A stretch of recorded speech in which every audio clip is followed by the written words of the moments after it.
It's now been revealed that the radical idiot who took hostages in Texas happens to be a Labour Party campaigner.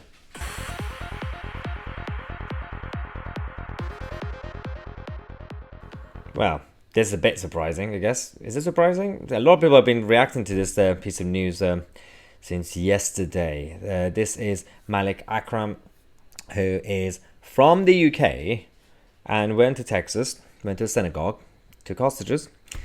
Fortunately, he's no longer with us and nobody else was harmed. So, good news.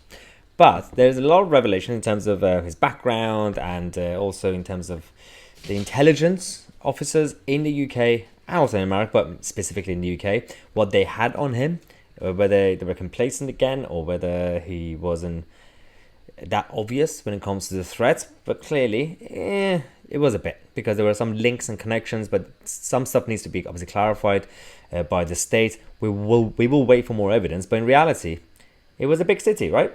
And if you ask the mayor of London, he would say this: that it's just part and parcel of living in a big city. And that is a big problem. Now, in America, they don't do what Sadiq Khan does in London. So luckily, that's different. They actually take things seriously in the US, unlike in London with the London Met, when if it weren't for the actual GCHQ and MI5 doing, generally speaking, a good job, then people like Sadiq Khan can't really be trusted when it comes to running the police officers, the police force in London. That's one side. There's another side to this whole story. We've had the Blackburn Muslim community sending out this tribute, or whatever it is, this notice saying that, Akram has sadly departed from this temporary world. Okay, cool. And returned to his creator. And, of course, they said all the nice things about him, his family, and all the others have come out to say that he was religious, but peaceful and tolerant. Reminds me of the hard left in America, and here, largely peaceful protesters. Yes, peaceful and tolerant, yet. And there's always a but, ... This is one of those situations, and I think when you look at the links, firstly, he was a Labour Party activist, campaigner, and he also has connections to a number of his relatives are also in the Labour Party, including Councillor Mohammed Irfan.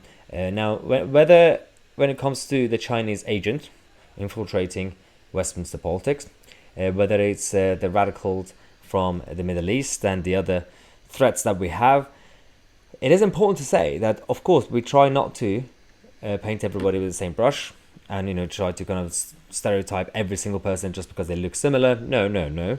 But when there is a link, when there is a lead, then follow it. Whether it's the Christine Lee who infiltrated Parliament, any connections that she has needs to be investigated.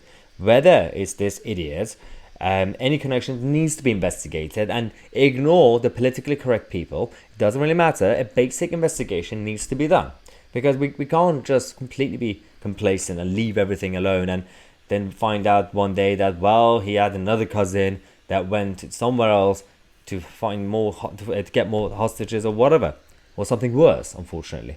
And anything could happen.